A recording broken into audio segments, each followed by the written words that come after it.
चलिए, मन ही मन गुरु जी को प्रणाम करते हुए और माता सरस्वती का स्मरण करते हुए आज की क्लास शुरू करते हैं। आज की क्लास जो है हमारे टन के पिछली क्लास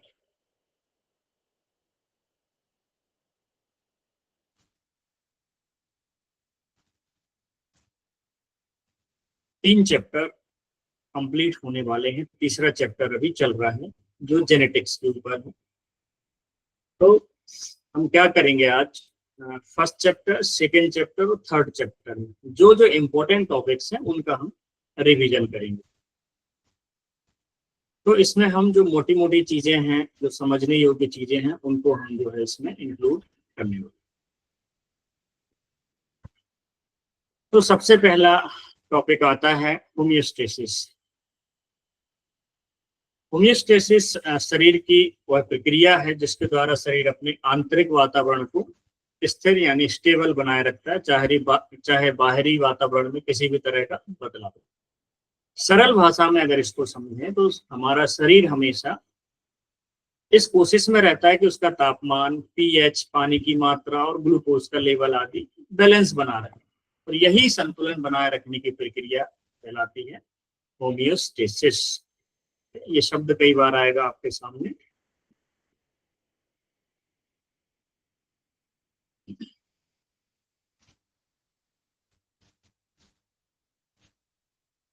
तो ये प्रक्रिया कहलाती है होमियोस्टेसिस, जिसमें हमारा शरीर जो है खुद को संतुलित रखने के लिए चीजों को बैलेंस करता है। तो ये सारी प्रक्रिया जो है ओवरऑल प्रक्रिया होमियोस्टेसिस कहलाती है। एक उदाहरण के तौर पे हम इसको समझें तो जैसे कि तापमान का नियंत्रण, टेम्परेचर रेगुलेशन रूल। तो जब हमें गर्मी लगती है तो शरीर पसीना बहाकर उसको ठंडा करता है, और जब ठंड लगती है तो हम कांपने लगते हैं जिससे शरीर गर्म होता है। दूसरा उदाहरण है इसका ब्लड शुगर कंट्रोल करना। तो जब खून में शुगर की मात्रा बढ़ती है तो पैनक्रियास कौन सा हार्मोन छोड़ता है? इंसुलिन हार्मोन, ताकि ग्लूकोज कोशिकाओं में चला जाए और जो बढ़ी हुई शुगर की मात्रा है वह नॉर्मल हो जाए। तीसरा एक और एग्जाम्पल है, वो है वाटर बैलेंस का। तो जब शरीर में पानी की कमी होती है तो हमें प्यास लगती है, और किडनी पानी की कमी पूरी करने के लिए कम मात्रा में पेशाब बनाती है। तो इस तरीके से शरीर जो है किसी भी चीज की कमी या बढ़त को कंट्रोल करके इस शरीर के होमियोस्टेसिस को मेंटेन करके, ये सारी प्रक्रिया कहलाती है होमियोस्टेसिस।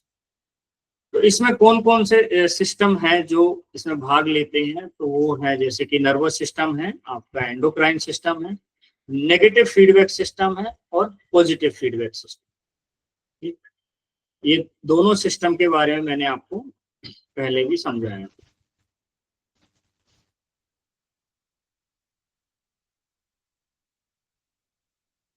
तो नेगेटिव फीडबैक सिस्टम क्या रहता है? जैसे कि शरीर में ये वह प्रक्रिया जिसमें कोई बदलाव होने पर शरीर उसी दिशा में उल्टा काम करता है ताकि संतुलन वापस आ जाए। तो जैसे आप समझ सकते हैं कि फॉर एग्जांपल आपके शरीर में अगर ग्लूकोज की कमी हो जाए तो ये मैसेज, जैसे ही ब्लड में ग्लूकोज की कमी होगी तो हमारे एंडोक्राइन सिस्टम एक्टिवेट हो जाएगा, और पीनियल से हाइपोथैलेमस, हाइपोथैलेमस से पिट्यूटरी ग्लैंड, और वहां से फिर जो है पेनक्रियास को, और जो है आपके एड्रिनल ग्लैंड को स्टिमुलेशन मिलेगा। तो एड्रिनल ग्लैंड से जो है आपकी ग्लूकोकॉर्टिकॉइड वगैरह है, और पेनक्रियास से ग्लूकागोन रिलीज होने लगे। तो जैसे ही जो है कमी को ये पूरा कर दिया जाएगा। तो इस तरीके से ये नेगेटिव फीडबैक सिस्टम हमारे शरीर में चलता है, जो किसी भी तरह के केमिकल की कमी को या ज्यादा को मेंटेन करता है। इसी तरह से होता है पॉजिटिव फीडबैक सिस्टम। तो पॉजिटिव फीडबैक सिस्टम क्या करता है? किसी प्रक्रिया को बढ़ाते चले जाता है। जैसे मान लीजिए आपका जब डिलीवरी होती है तो डिलीवरी के समय कॉन्ट्रैक्शन को बढ़ाना पड़ता है, तो पॉजिटिव फीडबैक सिस्टम उसको इंक्रीज करता जाएगा। कॉन्ट्रैक्शन ये तब तक करता जाएगा जब तक कि डिलीवरी ना हो। तो इस तरीके का जो मैकेनिज्म है ये कहलाता है आपका पॉजिटिव फीडबैक सिस्टम। तो ये हमने देखा ना। उसके बाद बॉडी फ्लूइड, फर्स्ट चैप्टर में हमने थोड़े से फ्लूइड के बारे में भी पढ़ा।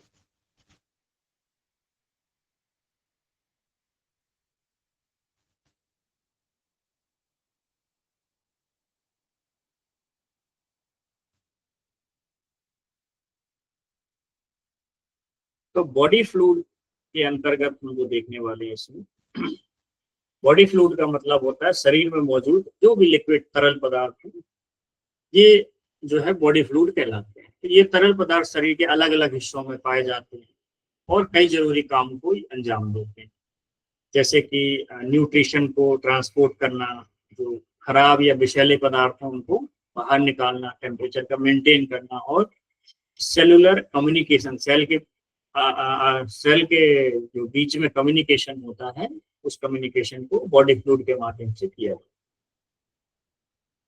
सो बॉडी में कुछ मुख्य प्रकार के बॉडी फ्लूइड होते हैं, जैसे ब्लड। ब्लड भी क्या है, एक तरह का बॉडी फ्लूइड है। तो शरीर का सबसे महत्वपूर्ण तरल है ये, जिसमें क्या क्या रहते हैं आपके, ऑक्सीजन है, न्यूट्रिशन है, हार्मोन है, और वेस्ट प्रोडक्ट का ये ट्रांसपोर्टेशन। फिर जो है लिम्फ ब्लड। तो लिम्फ जो है वह भी बॉडी फ्लूइड है, जिसमें व्हाइट ब्लड सेल से ये भरपूर होता है, जिसमें रोग प्रतिरोधक प्रणाली का ये हिस्सा होता है, यानी हमारे इम्यून सिस्टम का ये एक। फिर अगला फ्लूइड है CSF, जिसको सेरेब्रो स्पाइनल फ्लूइड कहा जाता है। तो मस्तिष्क और रीढ़ की हड्डी के चारों ओर ये पाया जाता है, और मस्तिष्क को झटकों से ये बचाता है, किसी भी तरह के बाहरी आघात लगता है, जैसे आप गिर जाए या इस तरीके से, तो दिमाग को चोट से बचाने के लिए ये फ्लूइड एक कुशन का काम करता है, एक सस्पेंशन को ये झेल लेता है। तो न्यूरोथेरेपी में हम लोग जो राउंड एरो जो देते हैं, वो हम CSF फ्लूइड के सर्कुलेशन को ब्रेन में बढ़ाते हैं, उसके लिए दिया जाता है। साथ में ये एसिड एल्कलाइन को भी बैलेंस करता है, और कीड़ा नाड़ी और पिंगला नाड़ी को भी बैलेंस करता है CSF। ठीक, फिर होता है extra cellular fluid, intracellular fluid और इंटरस्टिशियल फ्लूइड। ये 3 फ्लूइड के बारे में मैंने आपको बताया। तो इंट्रासेलुलर फ्लूइड क्या कहलाएगा, ये हमारे सेल के अंदर जो फ्लूइड पाया जाता है वो कहलाता है इंट्रासेलुलर फ्लूइड। फिर आता है इंटरस्टिशियल फ्लूइड, जैसे 2 सेल्स हैं उनके आजू बाजू जो फ्लूइड रहेगा वो कहलाएगा इंटरस्टिशियल फ्लूइड, जो कोशिकाओं के बीच में पाया जाता है, जिससे कि पोषक तत्व यानी न्यूट्रिशन और वेस्ट मटेरियल का जो है आदान प्रदान होता है, ट्रांसफर होता है।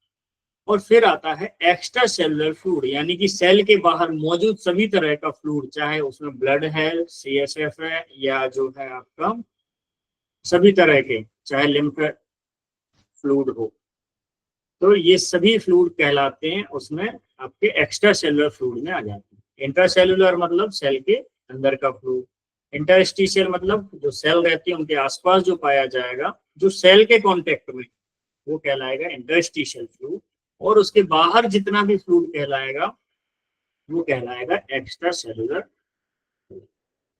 इंटरसेलुलर फ्लूइड बॉडी का लगभग 66% फ्लूइड यही होता है। पसीना भी एक फ्लूइड है, तो ये स्किन से निकलने वाला तरल पदार्थ है, ठीक, और ये क्या करता है, शरीर से टॉक्सिन्स को भी बाहर निकालता है और बॉडी के टेम्परेचर को मेंटेन करता है। फिर है यूरिन। तो यूरिन जो है हमारे शरीर से वेस्ट प्रोडक्ट को बाहर निकालती है, और ये किसके द्वारा बनाई जाती है, किडनीज के द्वारा। फिर हमारे बॉडी में कुछ एंजाइम हैं, जैसे डाइजेस्टिव जूसेस वगैरह, वो भी फ्लूइड कहलाते हैं। तो ये कहाँ बनते हैं, आपके स्टमक है, लीवर है, पेनक्रियाज है आदि में बनते हैं, और ये भोजन पचाने में मदद करते हैं। बॉडी फ्लूइड का क्या महत्व रहता है, तो ये न्यूट्रिशन एंड ऑक्सीजन का सही तरह से वितरण करने में हेल्प करते हैं, क्योंकि जो भी चीज जाएगी वो इन्हीं से ही गुजर कर जाएगी। वेस्ट प्रोडक्ट भी जो है फ्लूइड के माध्यम से बाहर निकालते हैं, टेम्परेचर का मेंटेन होता है, ठीक। फिर इन्फेक्शन से रक्षा होती है, और जो हार्मोन होते हैं वो इन्हीं फ्लूइड के माध्यम से सेल तक पहुंच के अपना फंक्शन करते हैं, यानी सूचनाओं का आदान प्रदान। एक्स्ट्रा सेलुलर फ्लूइड, थोड़ा सा इसके बारे में आपको थोड़ी सी डिटेल और देता हूँ, जिससे ये और चीजें कंफर्म हो जाए।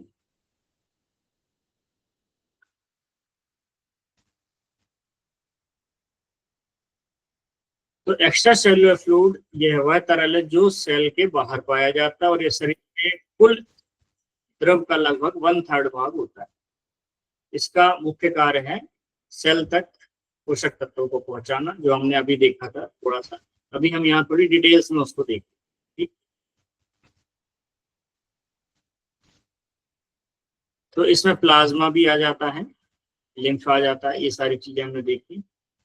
इसकी विशेषताएं देख लीजिए थोड़ा सा। तो इसमें सोडियम क्लोराइड एंड बाइकार्बोनेट की मात्रा अधिक होती है और इसका पीएच 7.35 से 7.45 होता है और यह होमियोस्टेसिस में महत्वपूर्ण भूमिका निभाता है। डिफरेंस क्या होगा ईसीएफ एंड आईसीएफ में? तो डिफरेंस हम देखेंगे तो एक्स्ट्रा सेलुलर फ्लूइड जो होगा वो सेल के बाहर होगा और इंटरसेलुलर फ्लूइड जो होगा सेल के अंदर होगा। इसकी द्रव की जो मात्रा है, फ्लूइड की जो मात्रा, लगभग 33% एक्स्ट्रा सेलुलर फ्लूइड और 66% इंटरसेलुलर फ्लूइड होता है। इसमें मुख्य रूप से जो आयन पाए जाते हैं एक्स्ट्रा सेलुलर फ्लूइड में सोडियम और क्लोराइड होते हैं और इंट्रासेलुलर फ्लूइड में पोटेशियम, मैग्नीशियम और फास्फेट वगैरह होते हैं। कार्य क्या होता है एक्स्ट्रा सेलुलर फ्लूइड में? ये ट्रांसपोर्टेशन और बैलेंसिंग, संतुलन बनाने में हेल्प करता है और इंट्रासेलुलर फ्लूइड सेल के अंदर के कार्यों का ये संचालन करता है।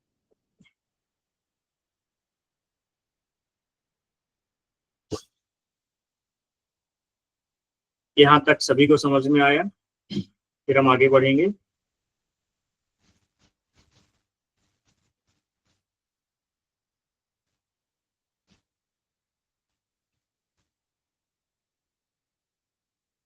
यस लिख दीजिए या सेम पेज लिख सकते हैं। सेम पेज लिखेंगे तो हम आगे बढ़ेंगे। यहाँ तक समझ में आ गया तो यस लिख दीजिए। तो हमें 3 चैप्टर आज कवर अप करने हैं, तो थोड़ा सा हम स्पीड में भी आगे बढ़ेंगे, लेकिन समझते हुए बढ़ेंगे ताकि चीजें इजी टू अंडरस्टैंड हो। चलिए अब हम देखेंगे बॉडी के कुछ मुख्य कंट्रोल मैकेनिज्म होते हैं जो बॉडी को कंट्रोल करते हैं। तो सबसे पहला मैकेनिज्म है नेगेटिव फीडबैक मैकेनिज्म। ठीक, इसके बारे में थोड़ी सी डिटेल मैंने आपको अभी दी थी। यह शरीर का सबसे आम कंट्रोल मैकेनिज्म। दूसरा, जब कोई स्थिति सामान्य से हटती है तो यह प्रक्रिया उसे वापस सामान्य स्थिति में लाने का कार्य करती है। जैसे कि शरीर का तापमान बढ़ता है तो पसीना निकलता है, शरीर ठंडा होता है। ठीक है, तो जैसे शरीर का तापमान बढ़ा, शरीर उसको कंट्रोल करने के लिए क्या करेगा? पसीना निकालेगा और शरीर का तापमान ठंडा हो जाएगा या नॉर्मल हो जाएगा जितनी शरीर को जरूरत है। रक्त में शुगर बढ़ी, इंसुलिन निकला, शुगर कम हो गई। ये हो गया नेगेटिव फीडबैक सिस्टम। न्यूरोथेरेपी में हमारे लिए सबसे महत्वपूर्ण जो सिस्टम काम करता है वो नेगेटिव फीडबैक सिस्टम हमारे लिए बहुत हेल्प करता है। अगर न्यूरोथेरेपी में किसी केमिकल अगर ज्यादा बन जाता है, मोस्टली हमारे ऑर्गन जरूरत से ज्यादा थोड़ा केमिकल ही बना देते हैं, तो उसको कंट्रोल करने के लिए ये नेगेटिव फीडबैक सिस्टम का हमको सपोर्ट मिलता है, जिसके कारण कोई भी बढ़ा हुआ केमिकल जो है अपनी नॉर्मल रेंज में आ जाएगा, वो बॉडी उसको देख लेगी। तो इसलिए हम कहते हैं न्यूरोथेरेपी का कोई साइड इफेक्ट नहीं है। तो अगर कभी ऐसा कुछ होता भी है तो बॉडी उसको नेगेटिव फीडबैक सिस्टम के माध्यम से कंट्रोल कर लेती है। और उसके साथ में हमारे जो और भी ट्रीटमेंट है जिनसे हम नॉर्मल एज ए नॉर्मल देकर बॉडी को नॉर्मल कर सकते हैं, न्यूट्रल देकर भी नॉर्मल कर सकते हैं। तो न्यूरोथेरेपी के लिए बहुत बड़ा सपोर्ट है नेगेटिव फीडबैक सिस्टम। दूसरा है पॉजिटिव फीडबैक सिस्टम। तो इसमें शरीर किसी बदलाव को और बढ़ावा देता है। यानी कि शरीर में जैसे नेगेटिव फीडबैक सिस्टम में क्या हुआ था कि शरीर में कोई बदलाव हुआ, जैसे कि बॉडी में हीट बढ़ी, उसको ठंडा करने के लिए पसीना निकाल दिया, यानी उसको कम कर दिया उसने। या शुगर बढ़ गई तो शुगर को बढ़ गई तो उसको कम करने के लिए इंसुलिन निकाला, शुगर कम हो गई। तो ये क्या कर रहा है? एक तरह से कंट्रोल कर रहा है। पर पॉजिटिव फीडबैक सिस्टम में क्या है? ये शरीर में किसी भी तरह के बदलाव को और ज्यादा बढ़ा देता है और ये तब तक प्रक्रिया चलती रहेगी जब तक वो पूरी नहीं हो जाती। तो ये थोड़ा सा खतरनाक भी होता है कभी कभी, पर ये भी शरीर के लिए जरूरी है। कहाँ जरूरी वो देखते हैं। तो उदाहरण के लिए जैसे प्रसव पीड़ा के समय पे ऑक्सीटोसिन हार्मोन यूट्रस को सिकोड़ता है, और ये तब तक सिकोड़ता जाएगा, तब तक सिकोड़ता जाएगा जब तक कि बच्चा पैदा नहीं हो जाता। दूसरी प्रक्रिया, रक्त का थक्का बनना यानी ब्लड क्लॉटिंग। तो जब एक थक्का बनना शुरू होता है तो केमिकल रिलीज होते हैं ताकि थक्का पूरी तरह बन जाए। ये प्रक्रिया तब तक चलेगी जब तक कि वो थक्का बन नहीं जाता है। तो ये कहलाती है पॉजिटिव फीडबैक सिस्टम। फिर है नर्वस सिस्टम कंट्रोल। तो ये जो है तेज और तात्कालिक नियंत्रण के लिए होता है, यानी सडनली कोई डिसीजन लेना है उस समय उसको कंट्रोल करने के लिए नर्वस सिस्टम कंट्रोल करता है। इसमें जैसे कि मस्तिष्क और रीढ़ की हड्डी के जरिए सिग्नल भेजे जाते हैं, आपके ब्रेन और स्पाइनल कॉर्ड के थ्रू सिग्नल भेजकर कंट्रोल किया जाता है। फॉर एग्जाम्पल, आप चल रहे हैं, चलते चलते आपके पैर के नीचे कोई कीला आ गया, कील आ गई, तो ये नर्वस सिस्टम का मैकेनिज्म क्या करेगा, तुरंत सेंसरी नर्वस सिस्टम के माध्यम से अपर सेंसरी न्यूरॉन से होते हुए जो है आपके ब्रेन तक जाएगा, ब्रेन को सिग्नल देगा कि पैर के नीचे कांटा आ गया है। तो इसमें क्विक रिएक्शन की जरूरत है, अगर वो क्विक रिएक्शन नहीं करेगा तब तक तो कांटा अंदर घुस जाएगा, तो तुरंत आप पैर हटा लेंगे। ठीक, गाड़ी चलाते समय टू व्हीलर चला रहे हैं, आपकी आंखों के सामने कोई मक्खी या मच्छर आ गया, सडनली आपकी पलकों को बंद कर देगा जिससे वो बाहर से टकरा के नीचे गिर जाएगा। कभी कभी ये मैकेनिज्म हम कुछ सोच रहे होते हैं तो उस समय वो दूसरे काम में लगा रहता है, तो सीधा कीड़े मकोड़े आंख में भी घुस जाते हैं, कोई बात कर रहा है तो मुंह में घुस जाते हैं, तो उस समय ये कंफ्यूज हो जाता है सिस्टम, नर्वस सिस्टम। तो लेकिन ज्यादातर समय ये आपको अलर्ट करके रखता है। जैसे सडनली बाइक चलाते समय, कार चलाते समय सामने बच्चा आ गया, तो ये सिस्टम जो है, कई बार आप बात भी कर रहे हैं तो ये ऐसा ट्यून हो जाता है ड्राइवरों के साथ, या जो चीज आप बार बार करते हैं तो अनजाने में ही आपका ब्रेक पे पैर दब जाएगा। तो नर्वस सिस्टम इस तरीके से बॉडी को कंट्रोल करता है और समस्याओं से बचाने में हेल्प करता है। ठीक, तो ये हो गया, हमने देखा नेगेटिव, पॉजिटिव और नर्वस सिस्टम। अगला है एंडोक्राइन सिस्टम कंट्रोल। तो ये क्या करता है, हार्मोन के माध्यम से धीरे धीरे और दीर्घकालिक नियंत्रण होता है, मतलब ये जो है लंबे समय के लिए आपके बॉडी को कंट्रोल करने में हेल्प करता है एंडोक्राइन सिस्टम। तो जिसमें कौन कुछ ग्लैंड्स हैं, जैसे कि आपका पिट्यूटरी ग्लैंड है, थायराइड है, पेनक्रियाज है, ये हार्मोन रिलीज करके बैलेंस करते हैं। तो एग्जाम्पल के लिए इंसुलिन द्वारा ब्लड शुगर का नियंत्रण। फिर पांचवें तरह का है ऑटो रेगुलेशन। तो ऑटो रेगुलेशन क्या है, जैसे किसी अंग या टिश्यू द्वारा स्वयं का नियंत्रण करना। यह मोस्टली स्थानीय स्तर पर होता है, बाहरी सिस्टम की मदद के बिना, यानी अपने आप। फॉर एग्जाम्पल, जैसे मांसपेशियों को अधिक ऑक्सीजन की जरूरत होने पर वहां रक्त प्रवाह अपने आप बढ़ जाता है। उदाहरण के लिए, आप जिम में जाते हैं, आप वर्जिश करेंगे, मान लीजिए आप हाथ की एक्सरसाइज कर रहे हैं, हाथ से डंबल उठा, थोड़ी देर बाद आप देखेंगे हाथों में खून अच्छा बढ़ जाएगा, आपको ताकत महसूस होगी और हाथ की नसें फूली फूली दिखेंगी। इसका मतलब क्या है, वहां ज्यादा ऑक्सीजन की जरूरत है और वहां उसको ऑक्सीजन जाएगा ब्लड के थ्रू, तो ब्लड को वहां पर उस एरिया में ज्यादा बढ़ा दिया जाएगा, जिससे आपको हाथों में एनर्जी भी ज्यादा महसूस होगी और वहां की नसें फूल जाएंगी, जिससे वहां आप ये देख सकते हैं कि ब्लड सर्कुलेशन बढ़ेगी। तो ये लोकल एरिया में कोई एक्टिविटी आप कर रहे हैं, फॉर एग्जांपल पैरों की एक्सरसाइज कर रहे हैं, तो पैरों में सर्कुलेशन तेजी से हो जाएगा, तो ये टिश्यू के द्वारा कंट्रोल होगा।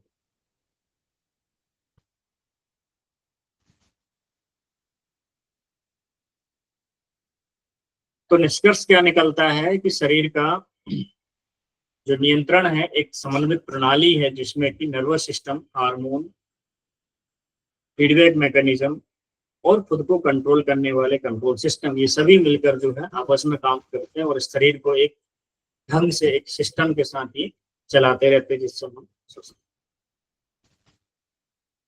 अब हम आते हैं सेल के ऊपर।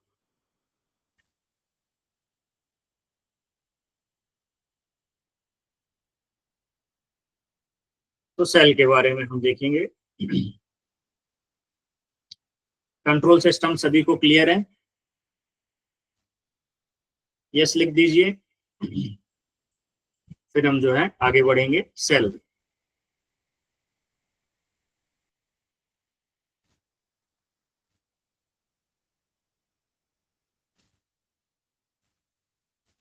चलिए अब हम देखेंगे सेल के बारे में। सो ऑर्गेनाइजेशन ऑफ सेल।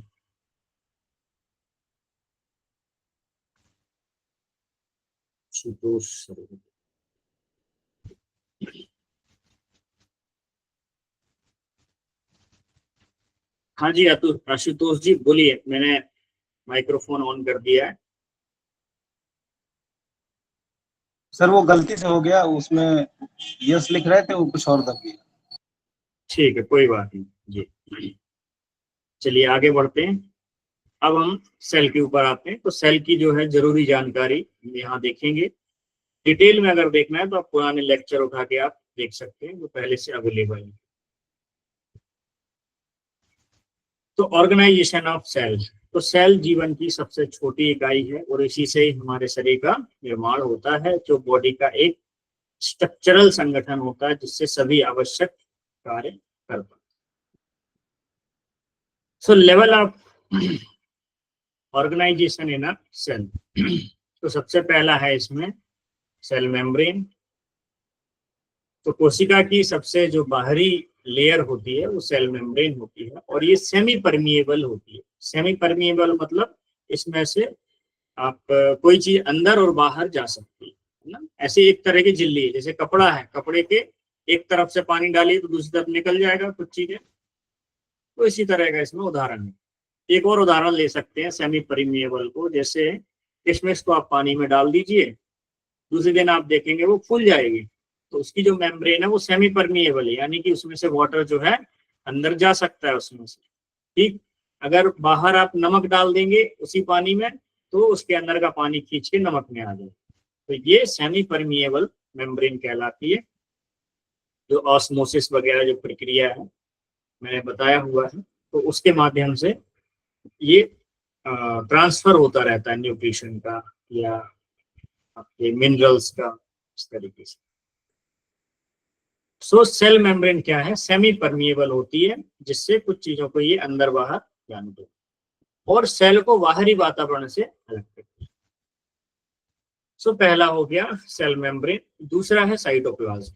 तो साइटोप्लाज्म एक जेल जैसा लिक्विड पदार्थ होता है जो सेल मेम्ब्रेन और न्यूक्लियस के बीच में भरा होता है, जिसमें सभी प्रकार के ऑर्गेनल्स तैरते रहे। ये हो गया साइटोप्लाज्म। फिर है न्यूक्लियस। तो न्यूक्लियस ये सेल का नियंत्रण केंद्र है जहां से सेल के सारे फंक्शन को कंट्रोल किया जाता है। इसमें डीएनए और जेनेटिक जानकारी होती है, न्यूक्लियर मेम्ब्रेन, न्यूक्लियोलस और क्रोमेटिन होते हैं। फिर आते हैं सेल ऑर्गेनल। तो सेल ऑर्गेनल्स में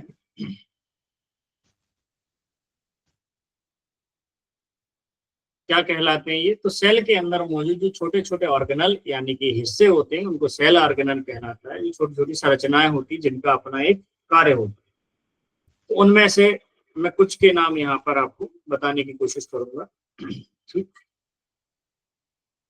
सो पहला है माइटोकॉन्ड्रिया। ठीक, माइटोकॉन्ड्रिया क्या है, power house of the cell, यानी कि सेल को जो ऊर्जा की जरूरत जो पूरी होगी वो माइटोकॉन्ड्रिया के द्वारा मिलती है। और ये किसका निर्माण करता है, एटीपी। तो एटीपी जो है हमारी सेल की एनर्जी करेंसी है। ठीक, तो ये जो एनर्जी करेंसी है इसके बिना कोई काम नहीं चलेगा सेल के अंदर। तो ऊर्जा का निर्माण जो है एटीपी का निर्माण करता है। फिर है राइबोसोम, ये प्रोटीन का निर्माण करता है। इन सबकी डिटेल हम पढ़ चुके हैं। ठीक है, आगे भी इनकी डिटेल जो है और आएगी, तो बाकी ज्यादातर इनके बारे में मैं बता चुका हूँ। तो राइबोसोम क्या है, प्रोटीन का निर्माण करता है। बाद में इनकी जो डिटेल है ये कैसे प्रोटीन का निर्माण करता है ये आगे आएगी। एंडोप्लाज्मिक रेटिकुलम एक ऑर्गेनल है जो दो तरह से होगा, एक होगा रफ, एक होगा स्मूथ। तो रफ वाला एंडोप्लाज्मिक रेटिकुलम क्या होता है, इसमें राइबोसोम लगे रहते हैं या चिपके रहते हैं जो कि प्रोटीन सिंथेसिस का काम करते हैं। दूसरा है स्मूथ एंडोप्लाज्मिक रेटिकुलम जो कि फैट यानी लिपिड्स को बनाता है। फिर है गोल्गी अपरेटस, ये प्रोटीन को पैकेज करके ट्रांसपोर्ट करता है। फिर लाइसोसोम, इसे सेल का सफाई कर्मी कह सकते हैं। तो ये शरीर में जो भी डेड डेब्रीज होती है उसको खत्म करने का काम करता है। फिर है वैक्यूल्स या वेसिकल्स, तो ये पानी और पोषक तत्वों का भंडारण करता है। फिर है सेंट्रियोल, तो ये सेल डिवाइडेशन में मदद करता है।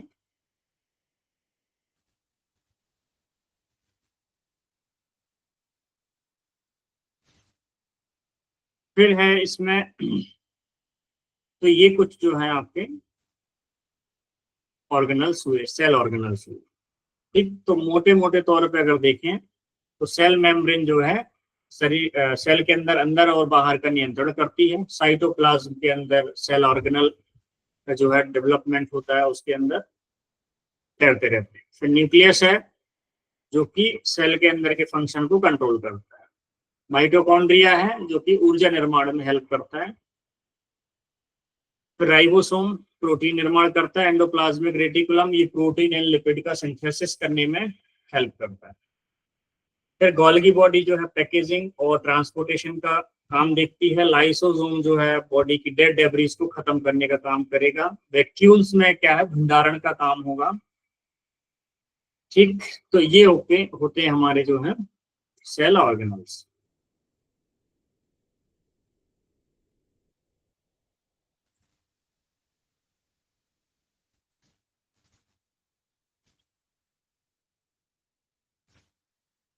सो अभी हम समझेंगे थोड़ा सा एटीपी के बारे में।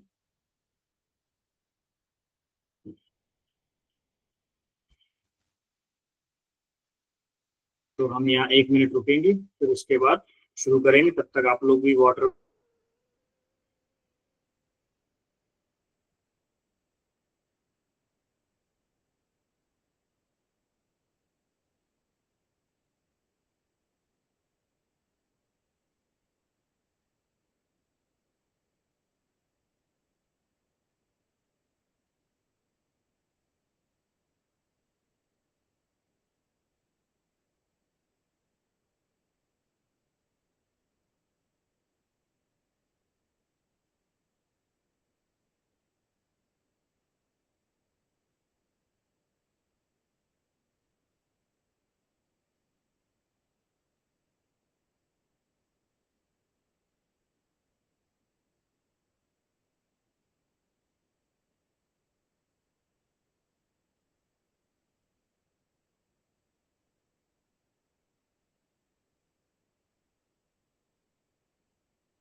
तो हमने देख लिए सेल ऑर्गेनल्स, जिसमें हमने देखे जैसे माइटोकॉन्ड्रिया है, लाइसोसोम है, गोल्गी बॉडी है, राइबोसोम है, endoplasmic reticulum, rough and smooth, vesicles, vacuoles वगैरह, ये सब चीजें हमने देखी। अभी हम देखेंगे एटीपी। एटीपी का निर्माण कैसे होता है। ये कुछ कुछ इंपॉर्टेंट टॉपिक हैं जिनको समझना जरूरी है।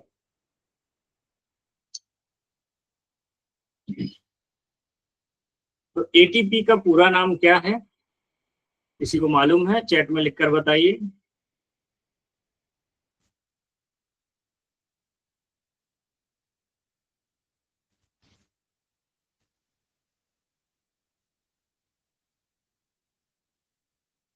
एटीपी का पूरा नाम क्या है?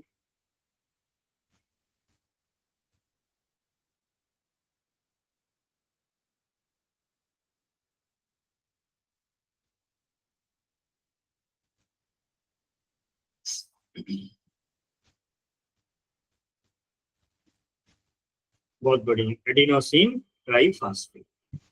तो इसके बारे में थोड़ी सी हम डिटेल देखें। एटीपी शरीर की कोशिकाओं में ऊर्जा का मूल स्रोत होता है, जिसको एनर्जी करेंसी भी कहा जाता है।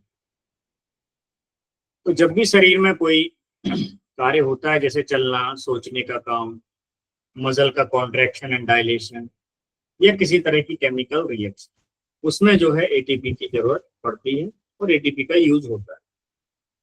तो एटीपी का अगर स्ट्रक्चर हम देखें तो एटीपी 3 मुख्य भागों से बना होता है, जिसमें एडेनिन एक नाइट्रोजनस बेस होता है, राइबोस शुगर होती है जिसमें 5 कार्बन वाली ये शुगर होती है, और ट्राइफॉस्फेट मतलब यानी कि इसमें 3 फास्फेट ग्रुप होते हैं। ठीक, तो क्या होता है कि इन 3 फॉस्फेट के बीच हाई एनर्जी बॉन्ड होते हैं, और जब इनमें से एक बॉन्ड टूटता है तो ऊर्जा मुक्त होती है। तो जैसे इसमें 3 बॉन्ड हैं, तो एक टूटेगा तो कितना बचेगा, फिर कितने बचेंगे, फिर 2 बचेंगे। तो फिर क्या कहलाएगा ये, एडिनोसिन डाइफॉस्फेट। ठीक, तो जब एटीपी का एक फास्फेट ग्रुप होता है तो यह एडीपी यानी कि एडिनोसिन डाइफॉस्फेट, और उसमें से एक अलग हो गया तो एक फास्फेट में बदल जाए, इसको पीआई बोलते हैं। ठीक, तो एटीपी, एटीपी से एडीपी, एडीपी से फिर एक मॉलिक्यूल रिलीज हो गया, तो वो जो रिलीज होने की प्रक्रिया उसमें एनर्जी निकलती है, वही एनर्जी। ठीक, और यही ऊर्जा जो है शरीर की जैविक प्रक्रियाओं में उपयोग होती है। तो मोस्टली सेल के अंदर जो भी है, ये जो फॉस्फेट ग्रुप होता है, इसी के टूटने से एनर्जी मिलती है, और यही आपको हर जगह देखने को मिलेगा। तो एटीपी के अंदर से जो 3 मॉलिक्यूल है उनमें से एक एक टूटेगा तो एटीपी बनेगा। ठीक, तो इस तरीके से ये टूटते जाएंगे, जहां जिसकी जितनी जरूरत पड़ेगी उतनी एटीपी भेजती जाएगी, और एटीपी कौन बनाता है, आपका माइटोकॉन्ड्रिया बनाता है। ठीक, तो एटीपी कहाँ बनता है, तो मोस्टली माइटोकॉन्ड्रिया में, सेलुलर रेस्पिरेशन के दौरान, और मुख्य रूप से यह ग्लूकोज को तोड़कर बनाया जाता है। एटीपी का महत्व क्या है, तो जब मांसपेशियों का संकुचन होता है तो वहां पर ये ऊर्जा प्रदान करता है। जब एक्टिव ट्रांसपोर्ट होता है सेल के अंदर, जब किसी एक्टिव ट्रांसपोर्ट, मैंने आपको बताया था कि शरीर में 2 तरह से जो है ट्रांसपोर्ट होगा सेल के अंदर। एक तो जो है इजीली ट्रांसपोर्ट हो जाता है, जैसे कि डिफ्यूजन के माध्यम से होता है। दूसरा होता है एक्टिव ट्रांसपोर्ट, जिसमें चैनल के माध्यम से या पंप के माध्यम से एनर्जी के साथ गेट पास की तरह ओपन किया जाता है, फिर अंदर लेते हैं, फिर बाहर छोड़ा जाता है, तो ये एक्टिव ट्रांसपोर्ट कहलाता है। तो जब कोई चीज एक्टिव हो रही है, क्रिया हो रही, तो वहां एनर्जी की जरूरत पड़ेगी, तो यहाँ भी जो है एटीपी का यूज किया जाता है। तो ये हो गया एक्टिव ट्रांसपोर्ट यानी सक्रिय परिवहन। फिर कुछ जो है आपकी केमिकल रिएक्शंस होती हैं, जैसे एंजाइम को एक्टिव करना, उसमें इसकी जरूरत पड़ती है। फिर नर्वस सिग्नल में, न्यूरॉन्स में भी इसकी जरूरत पड़ती है। और डीएनए, आरएनए और प्रोटीन सिंथेसिस के निर्माण कार्यों में ऊर्जा की जरूरत पड़ती है। तो ये हुआ एटीपी, एटीपी का एक सिंपल आपको ओवरव्यू। फिर ये भी चैप्टर 1 चल रहा है। चैप्टर 1 का लास्ट टॉपिक है लोकोमोशन ऑफ द सेल, यानी कि सेल के अंदर किस तरह की गतियां होती हैं। तो मोस्टली क्या होता है, कोई भी सेल हो या सूक्ष्म जीव हो, अपने स्थान से गति करने के लिए, आगे बढ़ना या हिलना, उसके लिए उसमें गति होगी, मूवमेंट करने के लिए। तो सभी सेल जो है गतिशील नहीं होती हैं, कुछ विशेष प्रकार की सेल होती हैं जिसमें गतियां होती हैं। तो पहला है सीलियरी मूवमेंट। सीलियरी मूवमेंट यानी कि ये सीलिया जैसी रचनाएं होती हैं जो कि बाल जैसी दिखती हैं, और ये सेल की जो है सतह पर, यानी कि जो मेम्ब्रेन है उस पर ये पाई जाती है, और वे तालमेल में इस तरीके से लहराती रहती हैं, आगे पीछे इस तरीके से हिलती रहती हैं।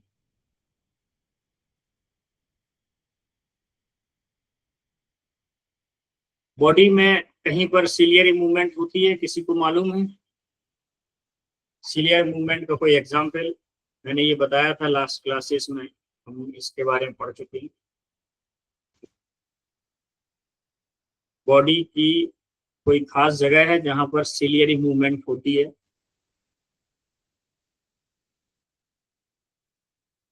किसी को याद है तो लिखिए, नहीं तो फिर मैं आगे बताऊंगा उस बारे में।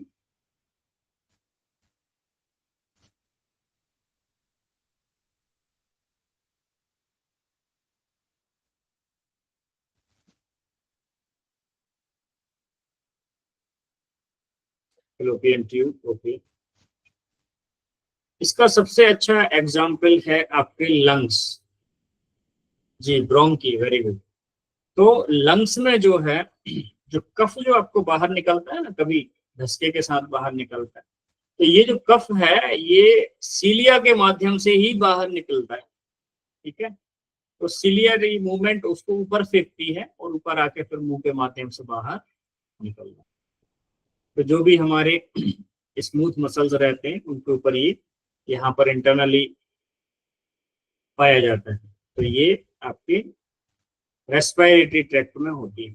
तो किसी किसी में ये जब कोविड वगैरह हुआ या लंग इन्फेक्शन हो जाता है तो ये सीलिया जो है, हाँ जी, ब्रोंक्यूल्स, वेरी गुड।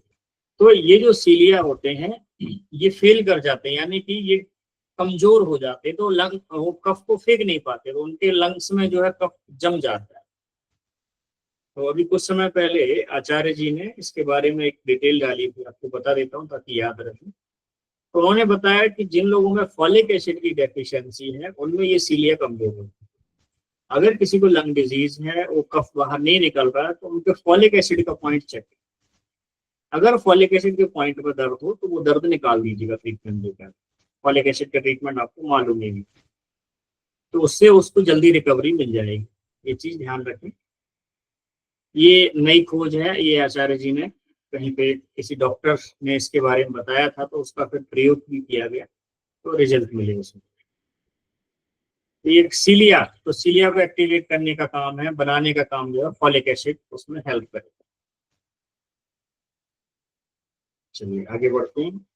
तो ये हमारी बॉडी में होती है, जैसे शरीर से कफ को बाहर निकालना। फिर है फ्लेजिला। फ्लेजिलर मूवमेंट जो है इस तरीके से वो घूमते हैं, और एक फ्लेजिला होगा, एक बाल के जैसी रचना होगी, पूंछ के जैसी। तो ये लंबे पूंछ जैसे अंग होते हैं जो घूमकर कोशिका को आगे बढ़ाते हैं। आपने टरबाइन देखा होगा, जैसे ये पनडुब्बी वगैरह चलती है, या नीचे जो है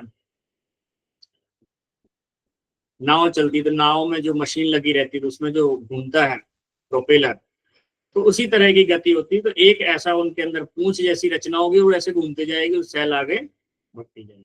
इस तरीके की भी गति होती है। तो ये हमारे बॉडी के अंदर नहीं है, ये मोस्टली बैक्टीरिया वगैरह में फ्लेजिला से गति चलती है। हाँ, एक एग्जाम्पल इसका हमारी बॉडी में है, कोई बताएगा? फ्लेजिलर मूवमेंट का एक एग्जाम्पल है बॉडी।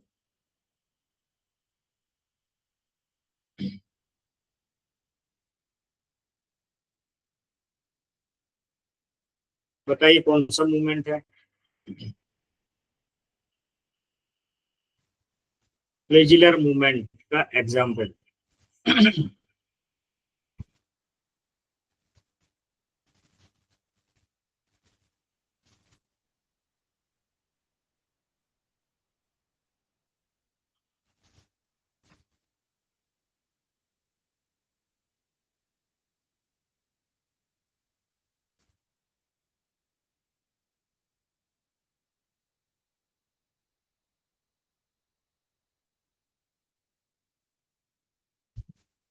मसल नहीं, मसल तो नहीं, मसल में फ्लैजिला नहीं है। फ्लैजिला है स्पर्म सेल में, जो स्पर्म होते हैं ना उसके अंदर फ्लैजिलर मूवमेंट होती है, और उसी मूवमेंट के कारण ही वो जो है आगे ट्रेवल करता है, याद रखिए। चलिए आगे बढ़ते हैं। फिर है अमीबॉइड मोशन, यानी अमीबॉइड मूवमेंट। तो इसमें क्या है, इसमें सेल अपने शरीर का आकार बदलकर स्यूडोपोडिया यानी कि झूठे पांव बनाती है, और ये गति धीमी गति में ये चलता है। तो ये जो है स्यूडोपोडियम अमीबा, अमीबॉइड मोशन, ये कैसे होगा? जैसे मान लीजिए ये कोई सेल है फॉर एग्जाम्पल, ये आगे बढ़ेगा, अपने को फैलाएगा, फिर आगे बढ़ेगा, फिर फैलाएगा, यानी एक शरीर का निर्माण करेगा। जैसे ये पूरा शरीर है, इसमें से थोड़ा सा पांव जैसी आकृति बनी, फिर आगे बढ़ेगा, यानी एक ही शरीर से थोड़ा सा हिस्सा पांव बन जाएगा, और फिर वही जाके खत्म होगा, फिर बॉडी बन जाएगी। तो इस तरीके से ये गति कर। तो ये किसमें होती है? अमीबॉइड मोशन या अमीबॉइड मूवमेंट, ये अमीबा में होती है, और हमारी बॉडी में भी होती है। ये होती है व्हाइट ब्लड सेल में। तो व्हाइट ब्लड सेल जो है इन्फेक्शन को खत्म करने के लिए इस तरीके से दौड़ के आएंगी और अपने अंदर उसको कवर करके खत्म कर देंगी। ऐसे झूठे पैर की तरह, मतलब उसके शरीर से निकलेंगे, ऐसा लगेगा कि इसके पैर हैं, बट वो पैर नहीं होते, वो बॉडी बनेगी, फिर सिकुड़ के पूरी बॉडी बन जाएगी, फिर बाहर जाएगा। इस तरीके से चारों तरफ जहां भी बैक्टीरिया वायरस होगा उसको खत्म करेगी। तो ये WBC के अंदर ये गति पाई जाती है।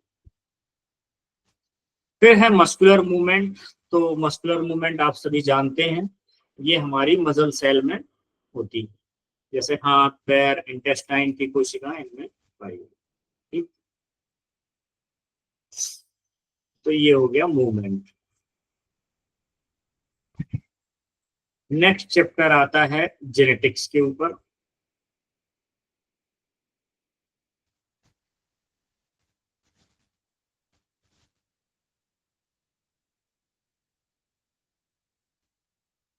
चैप्टर 2 में सेल एंड इट्स फंक्शन, तो इसके बारे में हो चुका है, सेल के बारे में, इसके फंक्शंस के बारे में हमने देख लिया, मोटी मोटी जानकारी। सो अभी हम थर्ड चैप्टर पर जाएंगे। तो first and second complete, third genetics. इसको थोड़ा सा ध्यान से समझिए, पर मैं इसको बड़े सरल तरीके से समझाने की कोशिश करूंगा ताकि आपके दिमाग में ये चीज अच्छे से बैठ जाए। यहां तक सभी को समझ में आया? आगे बढ़ें, यस लिख दीजिए।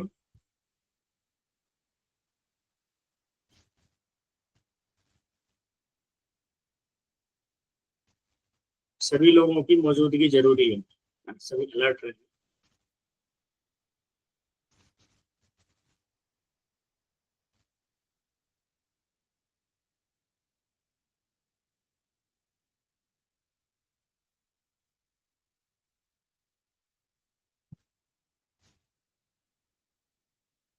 चलिए अब हम समझते हैं जेनेटिक्स के बारे में।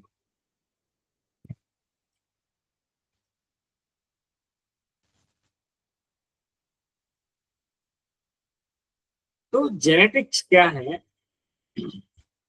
यह वह विज्ञान है जो हमें ये बताता है कि हमारे शरीर की बनावट, हमारे गुण और विशेषताएं कैसे एक पीढ़ी से दूसरी पीढ़ी में जाती।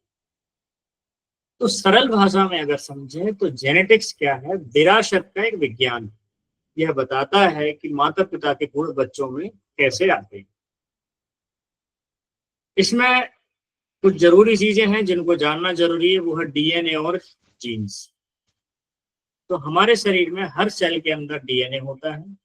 डीएनए में बहुत सारी छोटी इकाइयां होती है जिनको जीन कहते हैं, और हर जीन किसी ना किसी गुण को नियंत्रित करता है, जैसे बालों का रंग, आंखों का रंग, आपकी ऊंचाई, आपकी मोटाई, आपकी हड्डियां कैसी होंगी। ठीक, इस तरीके की चीजें ये जीन कंट्रोल करते हैं। तो जेनेटिक्स क्यों जरूरी है? तो यह समझाता है कि एक ही परिवार में लोग एक जैसे क्यों दिखते हैं। दूसरा, यह बताता है कि कुछ बीमारियां माता पिता से बच्चों को क्यों होती हैं। और जेनेटिक्स का यूज बॉटनी में भी किया जाता है, जैसे पेड़ पौधों में अच्छी किस्मों को सुधारने के लिए जेनेटिक्स का यूज। तो जेनेटिक्स मतलब जीन और डीएनए की भाषा को। इसको समझने के लिए हम एक लाइब्रेरी थ्योरी से इसको समझने का प्रयास करेंगे। इमेजिनेशन करें, कल्पना कीजिए कि आपका डीएनए एक बड़ी लाइब्रेरी है। ठीक, अपने दिमाग में इमेजिनेशन करें, आपका डीएनए क्या है? एक बड़ी लाइब्रेरी। डीएनए कहाँ होता है? न्यूक्लियस के अंदर। और इस लाइब्रेरी में किताबें हैं। तो ये किताबें आपके क्या हैं? जीन्स हैं। ठीक, और हर किताब में किसी ना किसी चीज की रेसाइप यानी विधि लिखी है, या रेसिपी लिखी है। ठीक, रेसाइप यानी विधि लिखी है। किस चीज की विधि लिखी है भाई? इसमें बालों का रंग, आंख का आकार, ऊंचाई, यहाँ तक कि आपकी नाक कैसे होगी, होंठ कैसे होंगे, दाढ़ी कैसी होगी, ये सारी चीजें उसमें लिखी हुई है। किसमें लिखी हुई है? जीन के अंदर। तो डीएनए क्या है? हमारा एक तरह से लाइब्रेरी है, उसको ऐसा समझे। और उसके अंदर जो मौजूद किताबें हैं वो क्या है? जीन्स। ठीक है, तो ये जो जीन्स हैं इनमें जानकारी लिखी होती है। क्या जानकारी लिखी होती है? जैसे कि आपके बालों का रंग क्या होगा, आंखों का आकार क्या होगा, आपके शरीर की ऊंचाई क्या होगी, इस तरीके से शरीर की अलग अलग फीचर्स जो है ये डिसाइड करते हैं। ये सारी चीजें उसमें लिखी हुई। ठीक, तो लाइब्रेरी क्या हो गई आपका डीएनए, यानी हमारा पूरा जीनोम, इसको जीनोम भी बोला जाता है। ठीक, किताबें, किताब क्या कहलाती है? जीन्स। ठीक, और किताबों की भाषा, भाषा को बोलते हैं न्यूक्लियोटाइड। 4 न्यूक्लियोटाइड होते हैं, एडेनिन, ग्वानिन, साइटोसिन और थाइमिन। इनको ATCG बोला जाता है। तो ये क्या हो गई? जीन की भाषा हो गई, यानी किताबों के अंदर जो भाषा लिखी है, यानी किस भाषा में किताबें लिखी गई हैं वो इस भाषा में लिखी गई। ठीक, डीएनए, डीएनए के अंदर जीन, जीन के अंदर लैंग्वेज या कोडिंग जिसको कहा जाता है, जिस भाषा में लिखी है। तो ये 4 न्यूक्लियोटाइड से वो कोडिंग बनती है। फिर समझिए, हमारी सेल, सेल के अंदर न्यूक्लियस, न्यूक्लियस के अंदर क्रोमोजोम, क्रोमोजोम के अंदर डीएनए, डीएनए के अंदर जीन्स, जीन्स के अंदर कोडिंग, कोडिंग किस चीज की है? 4 न्यूक्लियोटाइड की, एडेनिन, ग्वानिन, साइटोसिन, थाइमिन। ठीक, आगे बढ़ते हैं। तो लाइब्रेरी है, लाइब्रेरी में किताबें हैं और किताबों की भाषा क्या है? न्यूक्लियोटाइड। और लाइब्रेरी में जो चीज है, जैसे किताब कौन पढ़ेगा? तो जो आरएनए है, जो डीएनए की जानकारी लेकर क्या बनाता है? प्रोटीन बनाता है।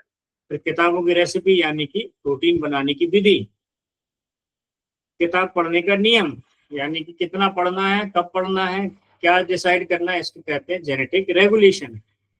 अब ये चीज ध्यान रखिए, मैं थोड़ा इसको और क्लियर करूंगा कि कैसे आपको ये यहाँ से थोड़ा सा टफ हो गया। सो क्या होता है, हमारा जो डीएनए होता है, डीएनए के अंदर जीन्स होते हैं। यहाँ जीन्स का मतलब क्या कहलाएगा?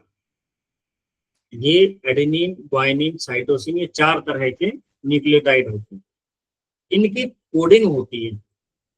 तो डीएनए में ATCG करके ये 4 न्यूक्लियोटाइड हैं, इनसे बनता है आरएनए। ठीक, अब ये आरएनए जो है, क्योंकि डीएनए सेल से बाहर नहीं जा सकता, तो कोई माध्यम चाहिए, वो माध्यम बनता है आरएनए। तो आरएनए यहाँ से जो कोडिंग की सूचनाएं हैं कि भाई कौन सा प्रोटीन हमें बनाना है, वो सूचना लेके जाता है न्यूक्लियस के बाहर, जो न्यूक्लियस पोर के माध्यम से जाता है, और वहां जाके राइबोसोम के पास जाएगा कि भाई ये वाला प्रोटीन तैयार करना है। तो ये प्रक्रिया जो है, ये जो डिसाइड करना है कौन से ऑर्गेनल्स को क्या काम करवाना है, ये डिसाइड करेगा आपका डीएनए। यही जानकारी होती है। जैसे भाई किसी के अंदर मान लो बालों के प्रोटीन ही ना बने, या उसके जीन्स में डिफेक्ट हो, जैसे बोलते हैं ना कि जेनेटिक्स है कि भाई पिताजी गंजे हुए तो बेटा भी गंजा हो रहा है, बेटे का बेटा भी गंजा हो रहा है। क्यों हो रहा है? क्योंकि उसके अंदर वो जेनेटिक डिफेक्ट आ गया है। वो जो बाल बनाने वाला प्रोटीन है वो नहीं बन पा रहा है। शरीर के दूसरे हिस्सों के तो बाल बन रहे हैं, पर उस हिस्से का जो है जीन रेगुलेशन गड़बड़ हो गया, सिस्टम गड़बड़ हो गया, तो वहां के जो बाल बनने चाहिए वो नहीं बन रहा है किसी कारण से। वो कारण बहुत से हो सकते हैं। तो ये जो है एक पूरी प्रक्रिया होती है, तो इसके माध्यम से जीन को रेगुलेट किया जाए।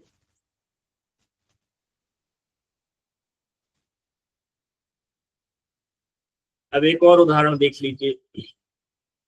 तो मान लीजिए आपके शरीर में मेलानिन नामक प्रोटीन बनता है, जो आपकी त्वचा और बालों का रंग तय करता है कि आपके बाल भूरे होंगे या काले होंगे, आपकी त्वचा काली होगी या गोरी होगी। ठीक, तो ये आपके शरीर में मेलानिन नामक प्रोटीन बनता है। अब आपकी लाइब्रेरी में एक मेलानिन नाम का जीन नाम की किताब रखी है। आपकी डीएनए नामक लाइब्रेरी में एक मेलानिन जीन नामक एक किताब रखी है। अब ये किताब बताती है कि मेलानिन कैसे बनेगा। अगर यह किताब सही ढंग से पढ़ी गई, जिसको बोलते हैं जीन एक्सप्रेशन, तो आपकी त्वचा में मेलानिन बनेगा और आपकी त्वचा का रंग तय होगा।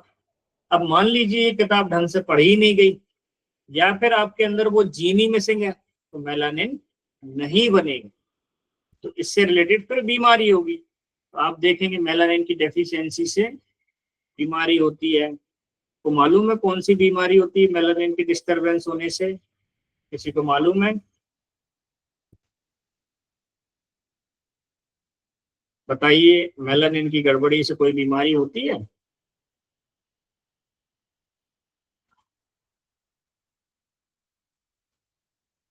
चैट में लिखकर बताएं।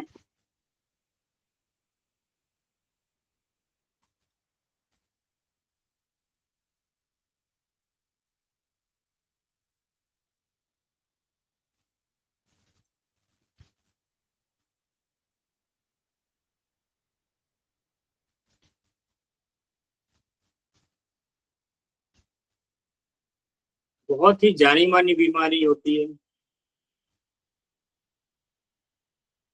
इसका ट्रीटमेंट आप लोग पूछते हैं कई बार ग्रुप में। हमारी सबसे पहली क्लास हुई थी उसके ऊपर। जी, वेरी गुड। विटिलिगो, सफेद दाग। तो ये क्या है? मेलानिन गड़बड़ी से ये, ठीक है, बालों में हो गए आपके वाइट हेयर हो गए।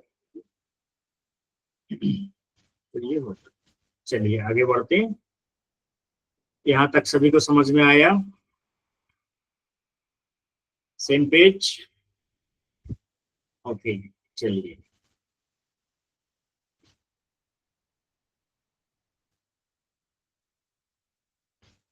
सो इसका फायदा क्या है? तो हर इंसान की लाइब्रेरी थोड़ी थोड़ी अलग होती है, और कुछ लोगों की किताब में छोटी स्पेलिंग मिस्टेक हो जाती है, होती है ना, कहीं कहीं पे स्पेलिंग मिस्टेक लिखी रहती है, तो उसको जेनेटिक्स की भाषा में बोलते हैं म्यूटेशन। ठीक है। तो अगर आपके किताब में कोई गड़बड़ी है, लाइब्रेरी तो ठीक है, पर किताब में गड़बड़ी आ गई, उसमें गलत मिसप्रिंट हो गया है, तो वो हो गई म्यूटेशन। म्यूटेशन से क्या होती है? आपके म्यूटेशन से बीमारी हो सकती है।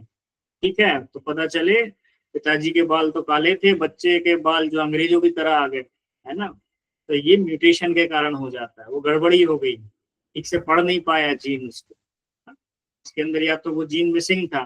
कहीं आप देखते हैं ना गांव में कोई बच्चा इतना गोरा रहता है कि सबसे अलग दिखता है वो, तो ये कहलाते हैं जीन म्यूटेशन।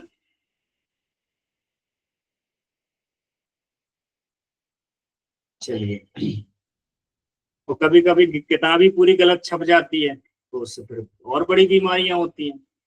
अगर छोटी मोटी मिस्टेक है तो छोटे मोटे चेंजेस होंगे, अब पता चले पूरी किताब ही गड़बड़ गलत छप गई है, तो वो म्यूटेशन कहलाएगा, वो भी म्यूटेशन ही कहलाता है। ठीक है। तो कहीं कहीं स्पेलिंग चेंजेस को हो जाए, या किताब ही है, पता चले एक और होता है कि पूरा डीएनए डिफेक्ट हो जाए, उसमें बहुत सारे डिफेक्ट आ जाए, तो भी जो है प्रॉब्लम, एक से अधिक प्रॉब्लम हो सकती है। तो डीएनए एक लाइब्रेरी है जिसमें जीन्स जीन्स हैं, और जीन्स रूपी किताबें हैं जो खास प्रोटीन की रेसिपी बताती हैं। तो आरएनए इन किताबों को पढ़कर प्रोटीन बनाता है, और लाइब्रेरी की कुछ किताबें कभी पढ़ी जाती हैं, कुछ नहीं पढ़ी जाती, इसको बोलते हैं जेनेटिक रेगुलेशन, यानी कि कौन सी किताब कब पढ़ना है, कब नहीं पढ़ना है, ये कहलाता है जेनेटिक रेगुलेशन। ये टॉपिक अभी थोड़ी देर में आगे आएगा, देखते हैं आज ये कंप्लीट होता है कि नहीं।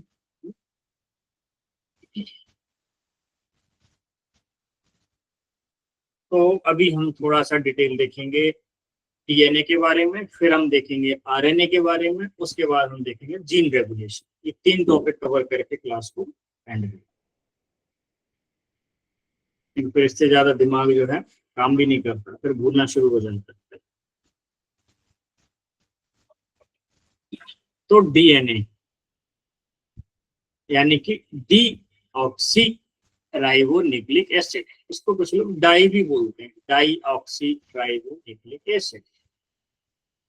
तो डीएनए वह मॉलिक्यूल है, वह अणु है जो सभी जीवों की जेनेटिक इंफॉर्मेशन को इकट्ठा करके रखता है, और यह जानकारी अगली पीढ़ियों में स्थानांतरित होती है और शरीर के सभी कार्यों को नियंत्रित करती है। तो डीएनए एक तरह का न्यूक्लिक एसिड है जो सेल के न्यूक्लियस में पाया जाता है। कुछ जीवों में ये साइटोप्लाज्म में भी होता है। तो डीएनए न्यूक्लियस के अंदर होता है, और एक और जगह और होता है, किसी को मालूम है? डीएनए एक और जगह होता है सेल के अंदर? माइटोकॉन्ड्रिया। तो माइटोकॉन्ड्रिया के अंदर भी डीएनए होता है जो अपने आप को डिवाइड कर सकता है। और माइटोकॉन्ड्रिया किसी सेल में 100 से लेके 1000 तक भी हो सकते हैं। जहां जैसी जरूरत उतने माइटोकॉन्ड्रिया अपने आप को अपनी फोटोकॉपी बना सकता है या अपने जैसे और पैदा कर सकता है। तो एक छोटा डीएनए होता है माइटोकॉन्ड्रिया के।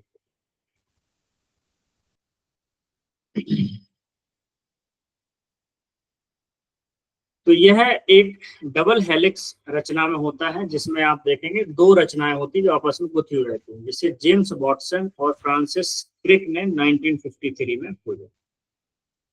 डीएनए की रचना, तो प्रत्येक न्यूक्लियोटाइड, इसमें देखिए डीएनए की स्ट्रक्चर आप देखेंगे तो डबल हेलिक्स होगा और यह एक पॉलीमर है जो कई न्यूक्लियोटाइड से मिलकर बनेंगे।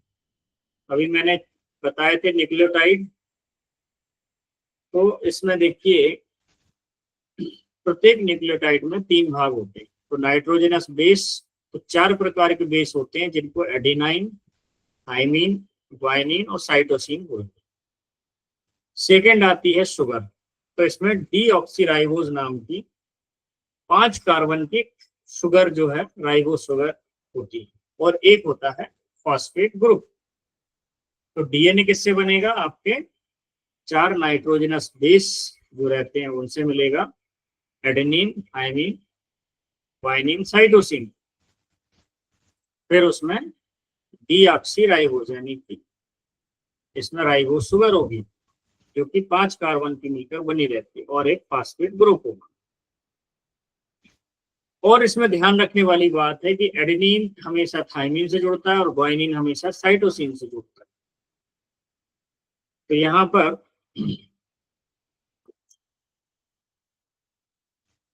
ये ध्यान रखिएगा, आगे इसकी जानकारी आपको दी जाएगी। तो डीएनए का कार्य क्या होता है? जेनेटिक जानकारी को अपने अंदर संग्रहित करना, प्रोटीन सिंथेसिस करना। तो डीएनए के निर्देशों से जो है आरएनए बनता है और आरएनए फिर आगे जाकर प्रोटीन बनाने में मदद या बनवाता है। वंशानुक्रम यानी माता पिता से संतान को जानकारी पहुंचाना। फिर कोशिका के सेल के कार्यों का कंट्रोल करना। तो डीएनए यह तय करता है कि सेल कब डिवाइड होगी और कब कौन सा प्रोटीन बनाएगी, कौन सा एंजाइम बनाना, वो सारी चीजें डीएनए तय करेगा।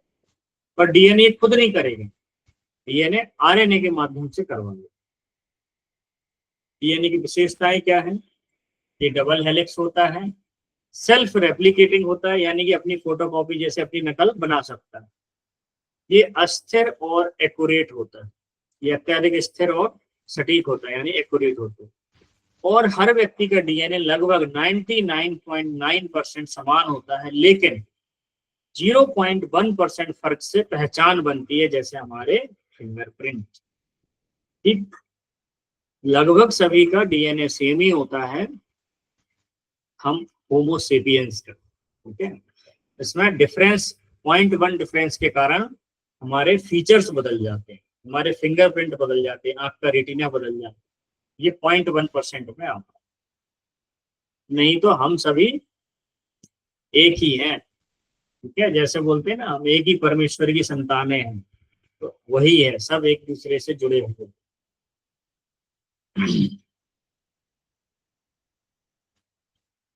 बस 0.1% का डिफरेंस आ गया है, तो कोई अंतर नहीं है, थोड़ा सा बदलाव है, बाकी सब अपने भाई बहन हैं, यही मान के चलिए।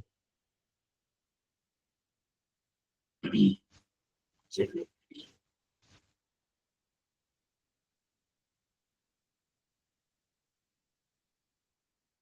DNA replication. तो डीएनए खुद की सटीक नकल कॉपी बनाता है ताकि सेल डिवाइडेशन में हर सेल को समान जानकारी डिस्ट्रीब्यूट, यानी कि इस डीएनए में जो जानकारी वो दूसरे डीएनए में भी होगी, इसलिए वो अपने आप को रेप्लिकेशन कर लेता, अपनी कॉपी बना लेता। इस प्रक्रिया को बोलते हैं सेमी कंजर्वेटिव रेप्लिकेशन, यानी हर नए डीएनए में एक पुराना और एक नया स्ट्रैंड होगा। ठीक, तो इस तरीके से तो एक स्ट्रैंड नया बनेगा और एक पुराना होता है, फिर वो जो है आगे फिर बन जाएगा। तो इस तरीके से ये प्रक्रिया चलती है। डीएनए और आरएनए में क्या अंतर है? तो डीएनए में डीऑक्सीराइबोस शुगर होती है और आरएनए में सिर्फ राइबोस शुगर होती है। बेस क्या है इसका? एटीजीसी यानी एडेनिन थाइमिन ग्वाइनिन साइटोसिन। और आरएनए में क्या होता है? एडेनिन यूरेसिल ग्वाइनिन और साइटो, इसमें थाइमिन हट जाता है। स्ट्रैंड इसमें डबल स्ट्रैंड होता है और आरएनए में सिंगल स्ट्रैंड होता है। ठीक, कार्य क्या है? तो ये जानकारी को संग्रहित करता है और आरएनए प्रोटीन सिंथेसिस में हेल्प करता है। तो डीएनए से प्रोटीन कैसे बनता है? तो डीएनए से बनेगा आरएनए और आरएनए से आगे जाके प्रोटीन बनवाया जाएगा किससे? राइबोसोम के। तो इसमें कुछ प्रक्रियाओं के नाम हैं, वो मैं आपको बता देता हूं। तो पहली प्रक्रिया है ट्रांसक्रिप्शन। तो डीएनए से जब आरएनए बनेगा उस प्रक्रिया को कहते हैं ट्रांसक्रिप्शन। और जब आरएनए से प्रोटीन बनेगा तो उस प्रक्रिया को बोला जाएगा ट्रांसलेशन। ठीक,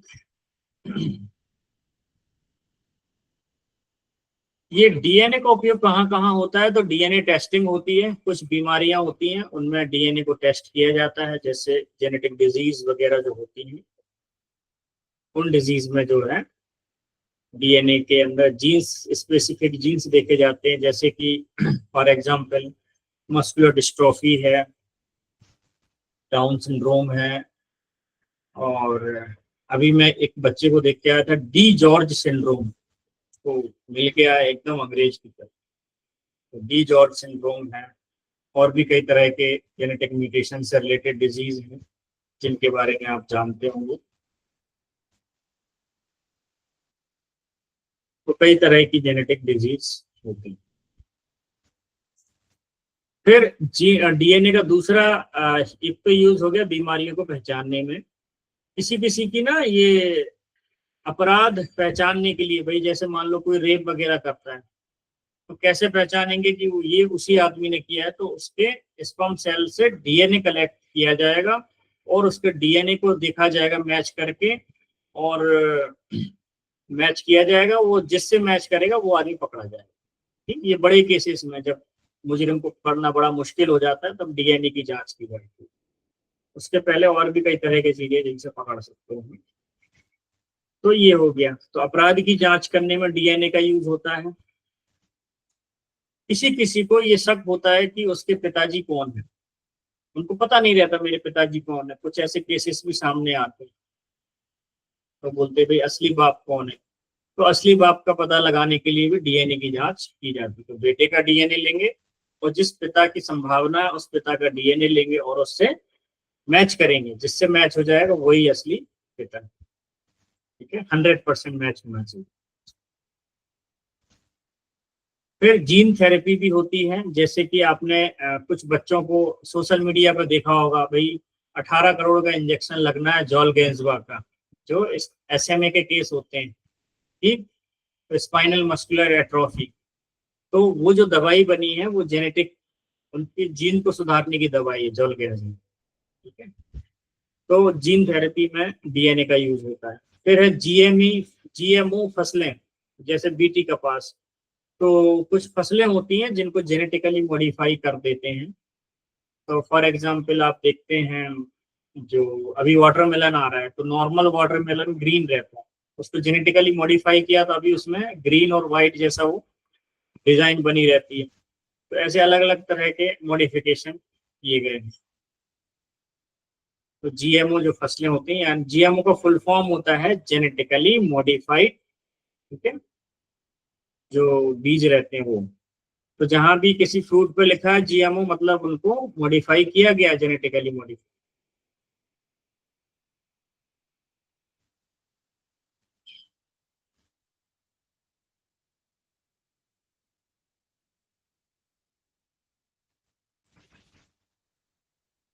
ऑर्गेनिज्म, जेनेटिकली मॉडिफाइड ऑर्गेनिज्म।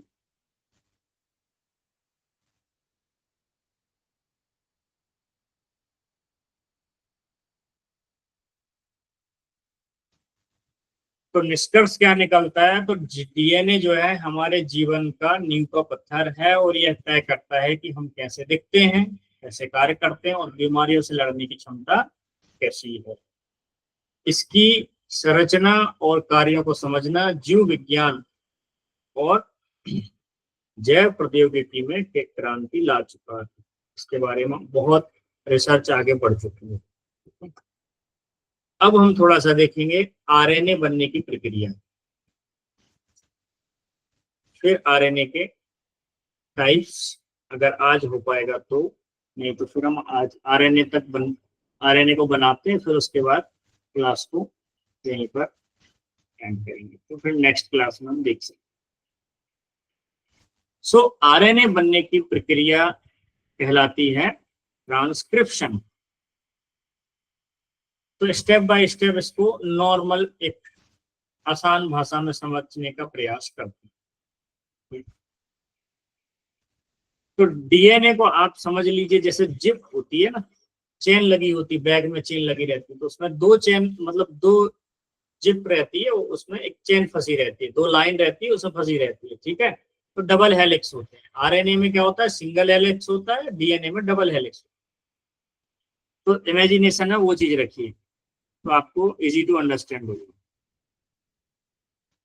सो हमारा डीएनए एक दोहरी चेन यानी कि डबल हेलिक्स है, जैसे जिप या रस्सी।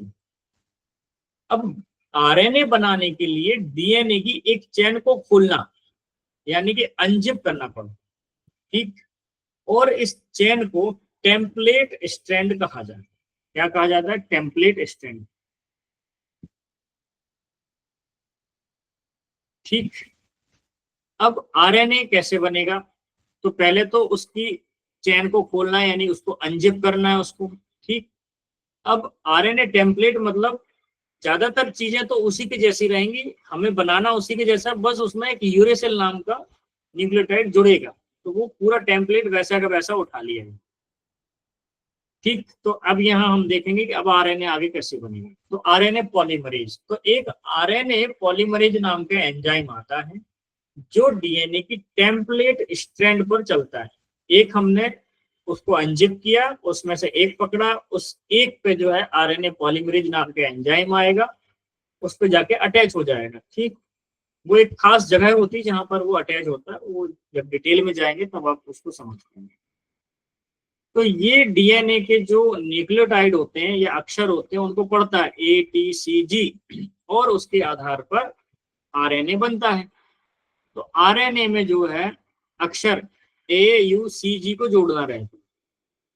तो डीएनए में 4 अक्षर होते हैं, एडेनिन, थाइमिन, साइटोसिन, ग्वानिन। तो आरएनए में वो जगह देखेगा टी कहां पर, तो जहां टी होगा उसकी जगह यूरेसिल जुड़ जाएगा, ठीक।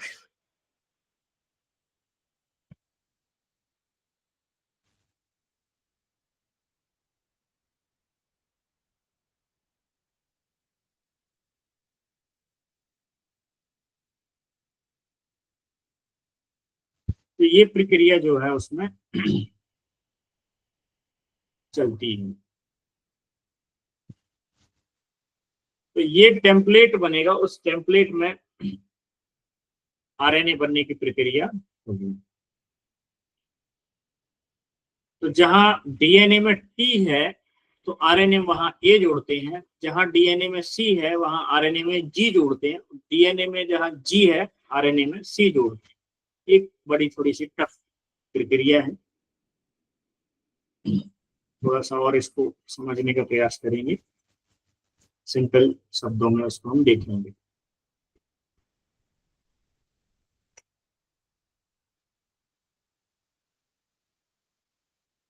सो आरएनए पॉलीमरेज डीएनए के पूरे जीन को पढ़ता है और आरएनए की लंबी चेन बनाता है। और यह आरएनए क्या कहलाता है, mRNA यानी कि मैसेंजर आरएनए कहलाता है, क्योंकि यह संदेश लेकर आता है। कहाँ आता है, साइटोप्लाज्म में। तो आरएनए का पूरा बनना क्या कहलाता है, तो आरएनए पॉलीमरेज अंत तक पहुंचता है और आरएनए की चेन को छोड़ देता है। आरएनए अब डीएनए से अलग हो जाता है और डीएनए फिर से अपनी जो है दोहरी चेन से जुड़ जाता है। तो ये प्रक्रिया लगातार हमारी सेल के अंदर चलती है। अब एक और जो है आसान उदाहरण से आप इसको समझेंगे।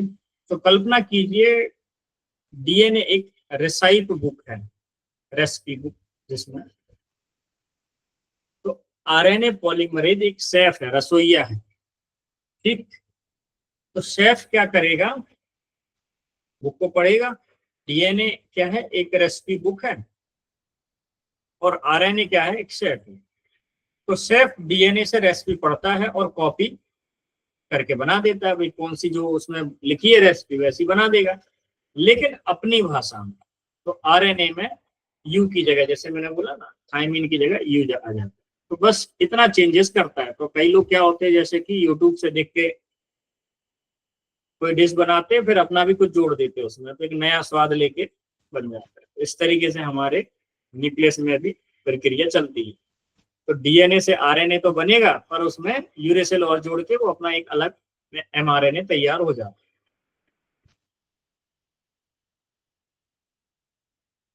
और जब शेफ पूरी रेसिपी लिख लेता है, तो वह रेसिपी कहलाती है एमआरएनए। और एमआरएनए लेकर रसोई में जाकर प्रोटीन बनाता है। अभी रसोई कहां पर है, कहां बनेगा प्रोटीन, सभी लोग बताइए।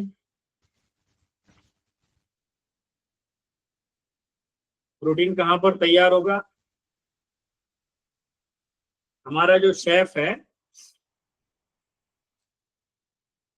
तो डीएनए क्या है, एक रेसिपी बुक है, हमारा शेफ है, हमारा रसोइया है, आरएनए पॉलीमरेज, ठीक। आरएनए पॉलीमरेज फिर क्या करेगा, डीएनए से रेसिपी पढ़ेगा और उसकी कॉपी करेगा, लेकिन अपनी भाषा में।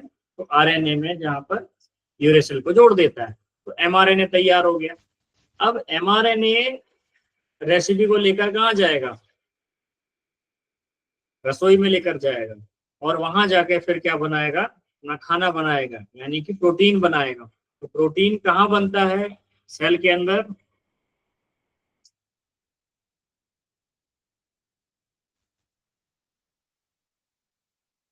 अभी मैंने बताया था ना प्रोटीन के बारे में, प्रोटीन सिंथेसिस कहाँ पर होता है, चैट में लिखकर बताइए।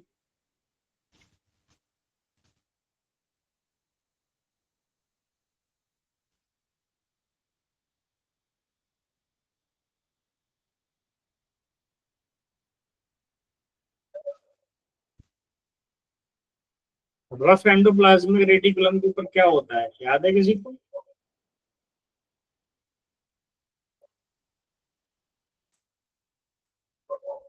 राइबोसोम, जो कि हमारे शरीर की प्रोटीन फैक्ट्री है, ठीक है। तो वहां पर एमआरएनए जाएगा और राइबोसोम में प्रोटीन बनेगा।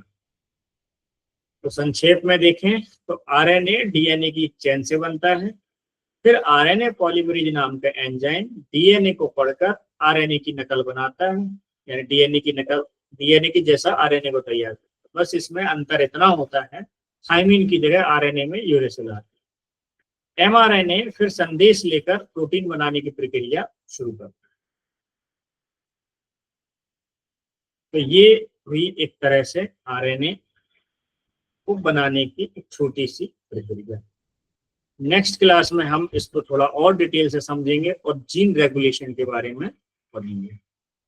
ठीक है जी, सभी को यहाँ तक समझ में आया, कोई सवाल हो तो पूछिए।